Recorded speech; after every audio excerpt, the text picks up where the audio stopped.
Le ministre du Cadre de vie et du Développement durable a reçu en audience respectivement le maire de Porto Novo, de Ouidah et d'Abomey-Calavi. Ces audiences entrent dans le cadre d'une prise de contact avec l'autorité ministérielle pour lui présenter les défis à relever et de nouveaux projets.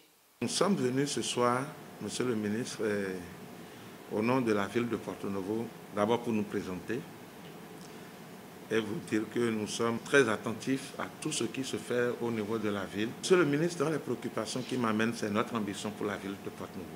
À notre prise de service, nous avons enclenché certaines actions qui, depuis quelque temps, ont commencé par nous donner d'autres ambitions au regard de la satisfaction que cela a apporté à la population. Et disons, nous-mêmes, on a commencé par réfléchir et nous avons estimé qu'il faut certainement des études pour nous aider à faire un travail plus professionnel et qui révélerait la beauté des choses telles que vous l'aimez. Je prends d'abord comme exemple l'entrée de la ville de Porto Novo. L'entrée de la ville de Porto Novo a été l'une des actions phares que nous nous sommes données. Nous estimons qu'en démarrant ça, cela pourrait changer d'abord la beauté de la ville. Je suis venu aujourd'hui vous dire que quand on regarde un peu, nous, à la mairie de Ouidah, nous avions décidé de prendre le taureau par les cornes. La première partie de ce programme, ça va être un projet de compétition Ouidah Ville Propre. Et on va mettre en compétition, un concours entre les arrondissements. Cela nous permettra donc de mettre les populations en contribution, de les inciter, donc de faire une communication incitative, de mettre un prix, et pour dire qu'il y aura une aire de jeu pour le premier arrondissement, qui sera premier, et puis le deuxième arrondissement qui sera dans l'autre, premier et deuxième.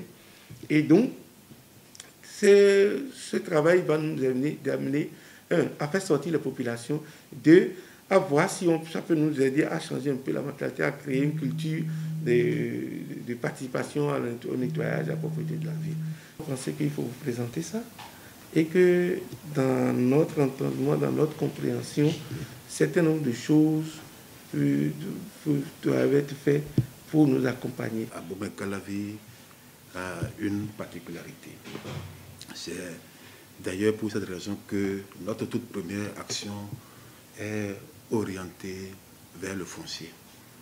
Parce que tout développement part d'abord du foncier. Nous avons constaté qu'il y a une mafia foncière qui nous est dit par son nom. Et nos tout premiers mots après notre investiture, c'est la lutte contre la mafia foncière. C'est pourquoi nous avons commencé par là. La toute première action, c'est une opération que nous avons lancée, dénommée le retour de toutes les réserves administratives dans le patrimoine foncier de la mairie de Calavi. C'est une opération qui est partie pour durer 60 jours et nous y sommes encore présentement.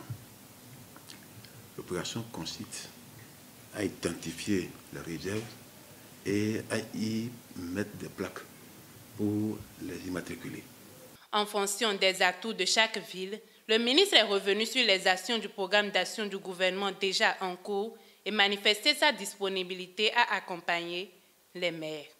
Moi, je rêve au niveau du ministère du cadre de vie, c'est d'avoir vraiment à la tête de nos villes de véritables managers urbains, des gens qui portent une ambition pour leur ville et qui sont un relais responsable, actif, opérationnel de l'action gouvernementale. Là, on aurait réussi la décentralisation. Et tout ce que nous faisons actuellement, nous sommes dans une démarche de faire et de transférer. C'est-à-dire qu'il y a une démarche d'appropriation que nous attendons de la part des équipes municipales et communales, de façon à ce que l'État s'occupe des investissements centraux et qu'au niveau décentralisé, au niveau municipal, on ait des acteurs qui prennent en main ce que nous sommes en train de faire. Il y a plus de proactivité. Et moi, je l'apprécie sincèrement. Nous allons travailler la main dans la main.